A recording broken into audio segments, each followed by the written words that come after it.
today face a strong adversary in law enforcement. Witness real crooks go up against real cops. Real thugs versus real officers. A challenge for the man, but an even bigger one for the regular citizen. You. I was like in the fucking police station and I was on the phone to my lawyer and I go to my lawyer. So this is like one of the only things I remember because there was like 7 guns on me. I was like, so I'm not going anywhere, right? Like they're not going to let me out. And the lawyer's like, nah mate, you're going to Surrey Hills. And all I've done is just think like, fuck that. And I've just dropped the phone and fucking hit legs out. Bro, there's like 4 fucking doors, like coded doors you need to get through, like to get out of that fucking part. I'm just fucking gapping it.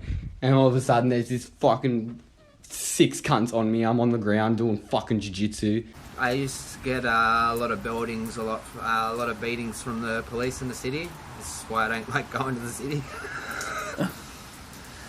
Have you ever been beaten with batons? I've been beaten with phone books. I'm a hooligan, I'm a bit of a rat bag. I've got to so much shit over my life, but the cops have always been respectful. Back in the day, you do the wrong thing, they fucking treat you the way that you treat them. So if you're an arsehole, they be an arsehole back, give you a little slap around the bum and shit, but these days it's gone a little bit too far of shooting cunts and shit. And like, I'm old school, I was brought up back in the day where you do the wrong thing, you get caught, you cop it. The shit that I got away with, it was fucking great. Have you ever ran from the police? Fuck yeah, plenty of time. What do you guys think about the militarization of the police in Australia? It's disgusting. The militarisation of the police force, I find it very disturbing. Would you like to make a comment on the local police force? The local police force? Yeah, what do you think about the militarization of the police? They've been coming in with body armor and dogs into our local restaurants and pubs without an invitation? I've never seen that. Okay, I've been here for 35 years, never seen it once. Give them too much power and they just walk into your house whenever they want to, eh? Absolutely not necessary. However, is this happening? Yes, it is happening. It's starting from the corruption in the police and then joined together with the militarization. Fucking dogs. They always pull me over, search me. I'm over the poppers. Fuck the police. Some got no respect these days. The police? Yeah, well, when you talk to them, they get a bit funny with you. What do you think about the local police? They're all bullcrap. The stuff that I see happening nowadays, ooh, a whole bunch of crap. Do you believe the police are corrupt?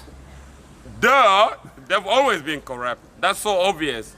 There's real criminals out there. Go look for them. But they target us. Most of them don't even get fired. They get replaced. So they get moved to Parramatta or Penwith, Granville or wherever. Most of them get replaced and they bring the new ones. The new ones, they do the same shit. Excuse my language. Now, if you want to understand Run from Popo, we first got to learn the rules. The Australian tournament will be a bit different from the Miami and Indianapolis tournaments. The Run from Popo Australia tournament will take place in a real grocery store or a farmer's market. And unfortunately, no paintballs this time. Australia says no. The cop will only have a club. The runner gets points for the total weight of the food he gets across the safe line, and the Popo gets 10 points per club hit and or 50 points per takedown. Simple as that. 6 cops came in with like full suit vests on and dogs. And like I was like, what's going on? Is like Pablo Escobar here? Or like what's happening? And they're like, no, they come here all the time. You guys handed them a clipboard. So I just had a question, the interaction between the local police and you guys, how you guys handle that, because when they come in like that, where I'm from, it's a public event. If they're not going for Pablo Escobar, people get upset because they're like, dude, what's going on? They're just doing this for no reason. Authority board. That'll probably also be our COVID protocol board. Okay, so this is new. This just started with COVID. Like the raids? Yeah, like when there's like a big group of them with dogs coming in. Because they're bored. That's just them doing a business inspection.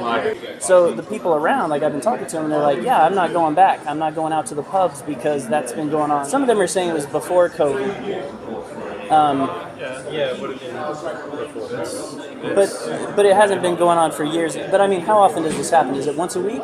Well, it's like twice a day. Yeah. Twice a day? But I mean, when the cops come in like that, do the patrons ever complain? Like, hey, I was eating my dinner and the dog came up into my crotch smelling. I'm paying good money to eat out. Like, I don't want a dog in my lap. Yeah. So you'll turn up to a pub and there'll be like 10 cops standing out the front and you just I've had it before a few times. And yes. So you guys have to deal with them either way. Like they brought that clipboard. You guys didn't ask them.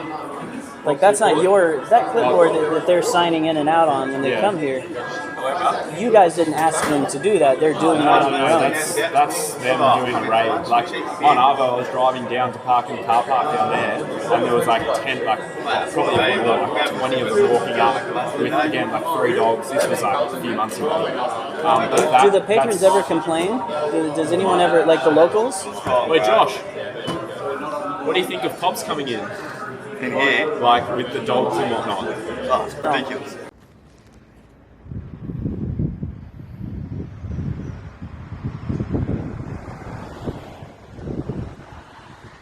Bring on these coppers, cunts. Let's go, boys.